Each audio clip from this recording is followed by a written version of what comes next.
we just wanted to do a video about the negative aspects of having a hospital birth.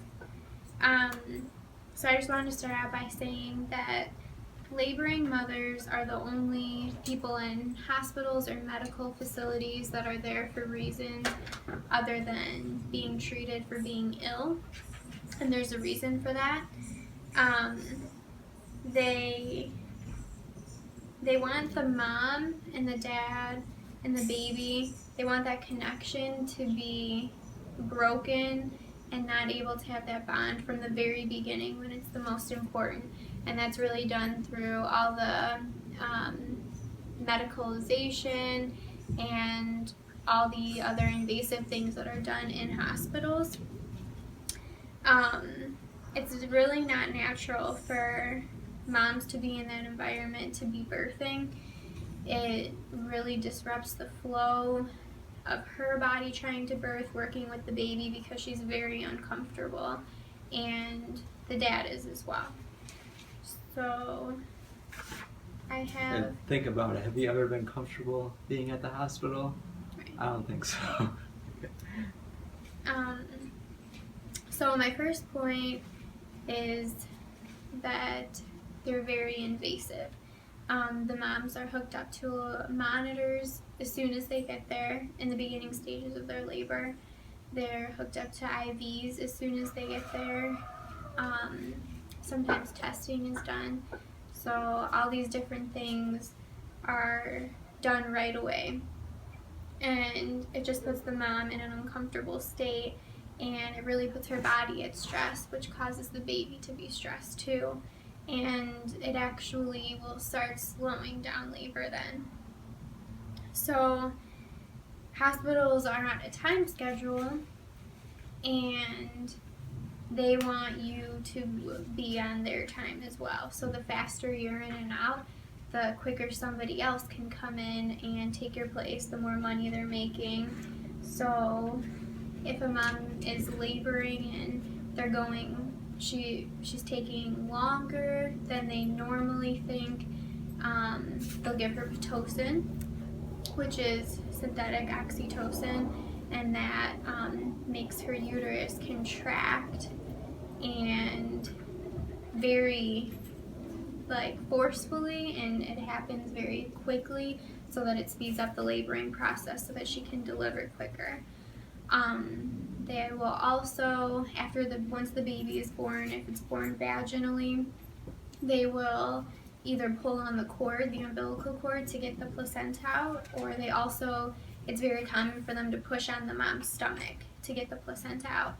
And both of those things are very hurtful to the moms, and it causes hemorrhaging, and it's really not a natural process for them to be pulling on the cord to get the placenta out. The mom should be able to be in her own time and be able to deliver the placenta just as her body wants to, naturally. So another thing is, in the hospital when the mom's laboring, she's not allowed to walk around. She's not allowed to be in different birthing positions to do what's comfortable to her. She can't use the shower if she wants to, or the bath, or anything like that. She's usually hooked up to all these monitors into her IV, and she lays in the hospital bed on her back. And that position is really not optimal for getting the baby down into the birthing canal to really get things going. So that also slows down labor. And the mom should be able to listen to her body and move the way that she wants to, which is really hard when she's being told to lay on her back and to not do anything, and that she's getting this epidural, and then she can't even feel anything at that point to really move around anyways. So it just slows down. It doesn't make sense the way that they do everything, because it really slows down labor. So the next point is that the dad has absolutely no involvement, pretty much. Dads never even used to be allowed in the room while the baby was being delivered, which now they are allowed to, but they have no, it's like they have no say in anything that's going on. They have no involvement either in anything Right. that's going on. Right, so the mom's listening to the doctor, she's listening to the nurses. The dad's really just sitting there kind of like watching what's happening, and I think it's so stupid because when you think about it, the mom and the dad are the reason why the baby's there in the first place. It has nothing to do with the nurses or the doctor or anything like that. So the only involvement that the dads really get is something that they really highlighted just like recently, and that's cutting the umbilical cord, which is really, it's one of the worst things that they could do, because the baby has been, we'll do a separate video on the placenta, but the baby has been attached to this placenta inside your womb for 9 months, and then as soon as they come out, you know, they're already scared and they're coming into the strange environment, and then they're cutting the cord, and it's painful to the baby physically, but it also disconnects them from the mom and dad, especially because dad's the one that's cutting it usually. So it's, you know, creating a wall right away, a separation from the baby and the dad. But they, in the hospital, they see it as like, you know, this happy, like, fun thing, like, oh, you get to cut the cord, it's so special that you get to do that. Which it causes the baby to cry. Right. It's definitely not happy in any way. Right. You can physically tell that the baby is in pain. There's actually some blood flow coming from the placenta to the baby when it's happening. Right. Which carries on for a few days at least. Right. So after the baby is being, you know, it's coming through the birth canal, it's been in this dark place for 9 months, give or take, however long you are pregnant for, and it's quiet in there, and it's dark, and it's calm, and then in the hospital, they're coming out into these super bright lights, into the hands of somebody that they don't even know. For 9 months, they know the mom's voice, and they know the mom's heartbeat, and even the dad's voice from him being around, and all of a sudden they're just coming out into these bright lights, and babies are intelligent, despite what people think. They're actually more intelligent than we are. They just don't have the communication skills that we do. They don't know our language, so they can't communicate with us that way. They're very intelligent, so they know everything that's going on.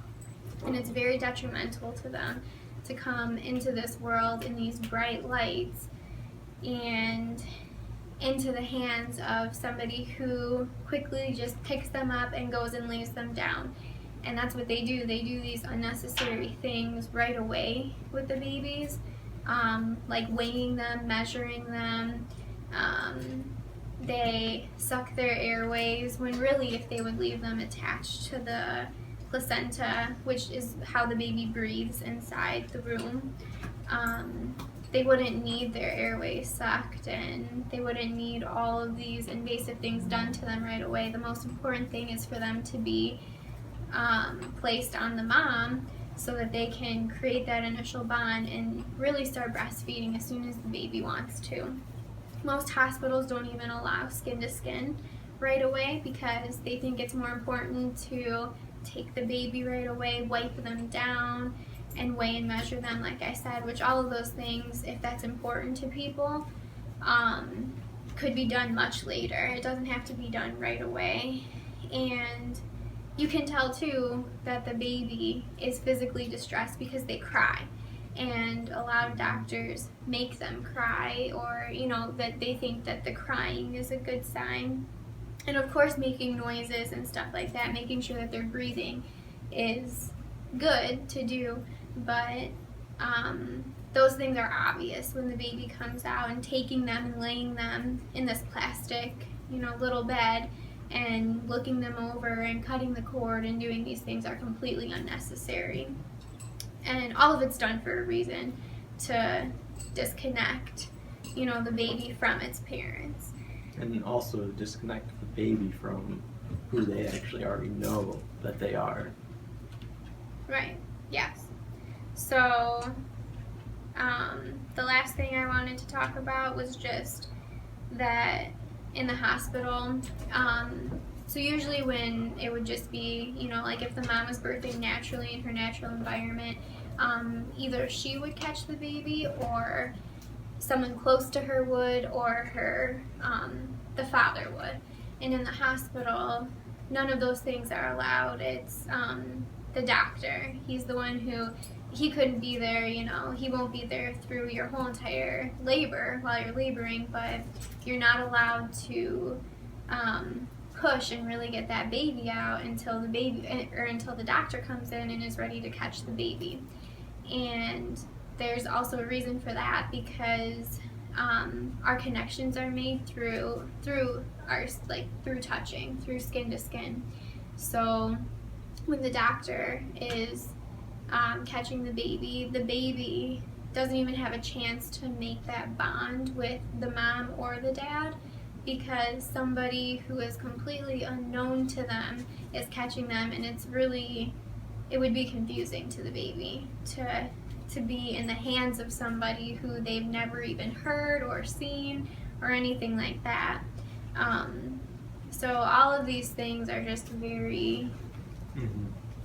And a couple more things is, when the baby's born, they actually take them back as well after they cut the cord and wash them with chemicals, usually Johnson & Johnson, which is a very popular brand. If you look at the ingredients, it's full of very harmful chemicals that should not be anywhere near a baby, especially on their skin. And it washes off a white substance, which Nicki knows more about. Yeah.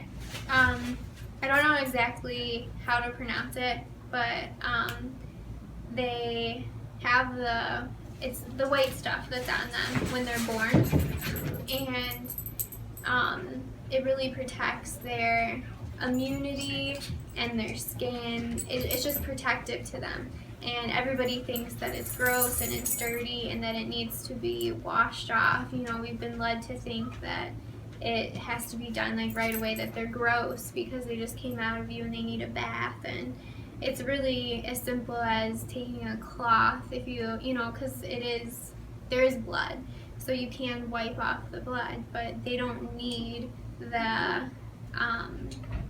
white that's on them washed off. It's actually very beneficial to them to keep that on, and for you to give them a bath whenever you feel it's necessary, I guess. To me, babies don't really need baths because they're not really doing much. But a lot of people won't even give them, like a full bath. You're not supposed to submerge them in water until their umbilical, like the stub falls off after the cord's cut. But most people will go a very long time without giving them like a full bath, because it's not comfortable for the baby either to be in the water and then to get out. You notice that most babies cry when they're getting a bath, and that's because they're uncomfortable. I mean, babies cry when they're in distress. So usually it's just whenever you feel like it's necessary, but really the only thing that's getting dirty, if you want to call it, on them is their diapers, and you're changing that multiple times a day and cleaning that area multiple times a day. So there's really no reason for you to be giving them a bath. That's about it for that. And also more on the connection is, it's all set in a way to take the baby away from their soul and their spirit, because when they come into this world, they're coming into a world that they don't know what's really going on necessarily from inside perspective, and they have so much more intelligence than most of us, because they are connected to themselves in a full way, that we've been disconnected through this process and everything else that we go through afterwards. And that's really the whole point of what goes on in the hospital. Not that the doctors and nurses know that, because they're doing what they're trained to do. They're doing what the school program taught them to do. And so that they think they're actually doing right by what they're doing, but it's really all to harm the baby, hurt the baby, put them in pain, make them know what fear is, which shows you what pain is as well, and prepare them to go into the society that a lot of us are a part of right now. Right. Stressful. Yes. You know, we're taught that everything has to be very sterile and the environment has to be sterile, and that's one of the reasons why people think that, you know, it's good to birth in a hospital because everything's clean there. And really it's not. I mean, it is if you want to look at it that way, but they use chemicals and things like that to make that environment sterile, which really isn't good for the baby. It's much healthier and natural to be in the environment that they're like going to grow up in, like at your house or in nature, because there's really nothing to fear about germs and stuff like we're led to believe. So I just wanted to add a couple of things about the bonding part between especially the mom and the baby. Something that's really common in hospitals that they did with my daughter. I ended up having a C-section, which I was very uninformed and young at the time, and I probably would have chosen different if I would have known.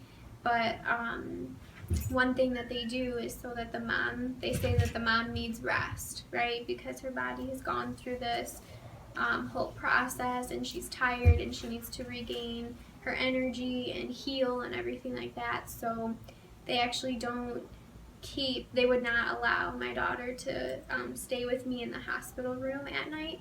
They would bring her in to nurse, and then they would take her out.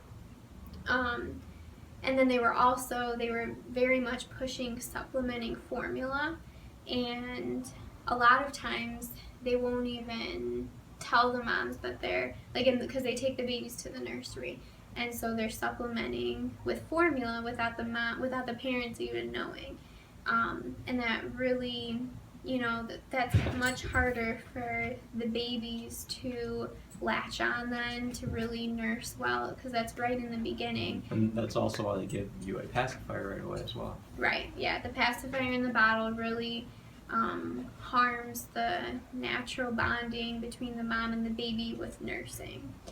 So that's one thing they do with that. And then another thing that disrupts the bond, this is going back to the beginning stages of labor, when the mom first gets to the hospital, and most moms opt for an epidural because they're very scared of the pain. They've been taught that childbirth is something that they should fear, that it's very scary, it hurts so bad. They've heard all these horror stories.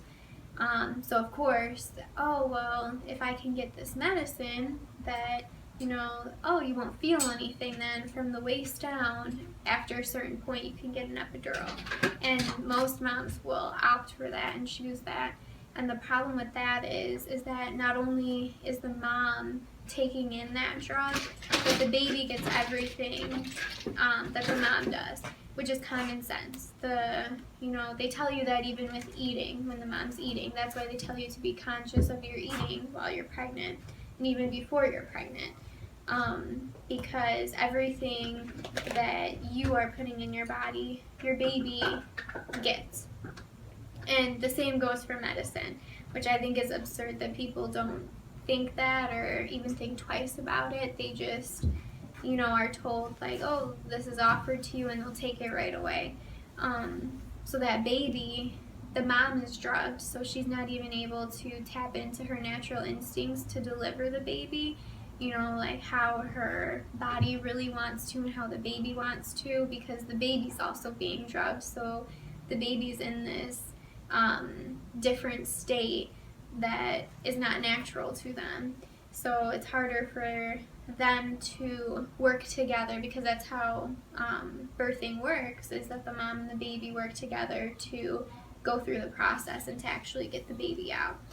And which is why a lot of women start to get, slower with the labor. As soon as they get that epidural, their labor starts to slow down. They end up taking a nap and their contractions stop, and all of these things happen because the body's kind of like, well, I don't know what to do now. The body and the baby, they don't know what to do now because this foreign medication, this chemical, is in their body and it's slowing everything down. So I think that's something really important that people don't really think about, is the medication aspect of it, because then it's not just while the mom is laboring either that the baby's getting that, it lasts for a long time. You're this big and the baby's this big. So that medication's going to stay in the baby for a long time, especially once they are birthed out into the world, and they don't have the ability then when they're with their moms to have that connection, because the mom's on medication and drugged up, and so is the baby. So it's harder for them to bond. And think about where they inject it. It's right in your back, right on the other side of where the baby is. Right. So they're getting it very quickly. Yes. Because it's very close to them. Yep. If it's not really going directly towards them. Yes. The other thing that I wanted to say is, with formula, it's absolutely horrible. Is never use formula. Read what is in formula. Look up every ingredient that is in formula. There is very, very bad stuff that they put in formula that they don't even put in the things that they give to normal people. It's insane, the stuff that they give to babies. There's ways to, if a mom can't nurse, if there's certain reasons why she can't nurse, there's always other forms of supplementation. I have found before natural, it's like a natural formula, but there's lots of different things that you can give them besides giving them the standard formula, which is like the Infamil, the Similac. Those are the two most main ones, but if you just look up, they list the ingredients on it. They are very horrible, and that's something you really don't want to be giving them, at all. Right, even if right away. Right, think of it as what you eat is what makes you grow, and that's what they're eating. That's the only thing they're getting. So their body is being built off of bad chemicals, bad experiences, bad, just a lot of bad stuff. So their body is being built from bad things, so that they're not going to grow into who they should be because of it. They should be growing from good stuff, loving stuff. Right. It's pretty impossible to, from my perspective anyway, to have a gentle and natural birth in a hospital setting. I've heard of some people having, the birth. It's all about wanting the birth, having the birth that you want, and I've heard of some people going to birthing centers, which is a completely different environment than a hospital, because it's more like your home, so you're able to, you have more freedom, and that's really what it's about. You can, you can walk around, you're able to use the birthing tub, they don't make you get an IV, and they don't have all these other things. So I think that would be a better option than a hospital, but it's really hard to bring a baby into this world the way that we should be in a hospital, because of everything, all the protocols that they have to follow and everything that they're doing that they're just used to doing. And the people who are doing it, they're on the opposite end. Like Korey was saying, they don't know that they're hurting, that they think they're doing good. This is their job. This is what their passion that they wanted to go to school for, and they're just doing what they're told. And so they don't really see anything wrong with it. So it's just hard to, like I said, bring them in a gentle, natural way, which is the way that they should be in a hospital environment. So I've always wondered why babies have a wide open eye look when they first come out. They almost look lost because of what's going on, and I really feel that they are lost, which we'll talk more about in our placenta video. Yeah. But